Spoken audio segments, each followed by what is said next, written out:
Hyperlinks are one of those things we use every single day without ever really thinking about them. Whether you're searching on Google, reading an article, browsing Wikipedia, or scrolling through an old website, you'll almost always see the same familiar signal. Blue text that tells you, this can take you somewhere else. It feels so natural now that most people assume hyperlinks were always blue, but that's actually not true. The story of why hyperlinks are blue is a lot more interesting than it seems, because it's connected to the history of the internet itself, the invention of the web, and some of the earliest design decisions that shaped how billions of people interact with digital information today. To understand it properly, we have to go back before the modern web even existed, to a time when the idea of clicking on words to move between pieces of information was still just a concept. That concept was first imagined by Ted Nelson, who introduced the term hypertext in the 1960s. His idea was revolutionary for its time because instead of reading information in one straight line like a book, he imagined a system where text could connect to other text, allowing people to jump between ideas in a much more natural and non-linear way.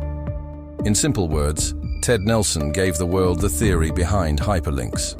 But the person who turned that idea into something real and usable was Tim Berners-Lee, the British computer scientist who invented the World Wide Web in 1989 while working at CERN.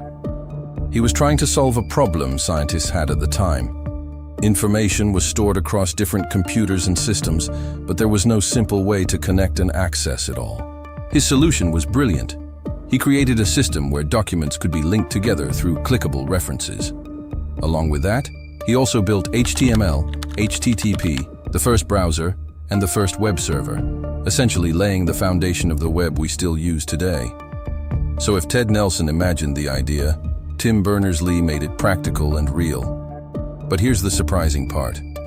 The first hyperlinks were not blue. In the early days of computing, many computer screens were monochrome, meaning they could only show one color, like green, amber, or white on a dark screen.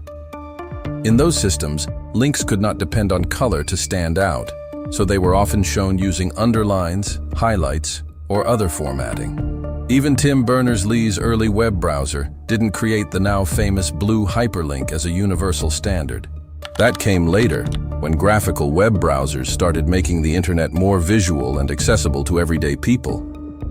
One of the biggest turning points happened in 1993 with a browser called Mosaic, created by Mark Andreessen and Eric Bina.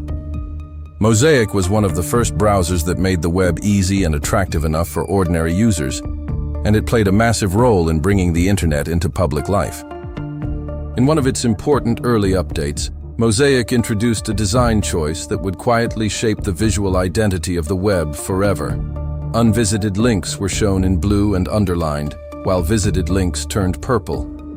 That might sound like a tiny interface decision, but it ended up becoming one of the most influential design standards in digital history.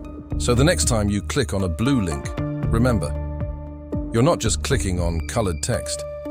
You're clicking on a small piece of internet history, design psychology, and one of the smartest interface decisions ever made.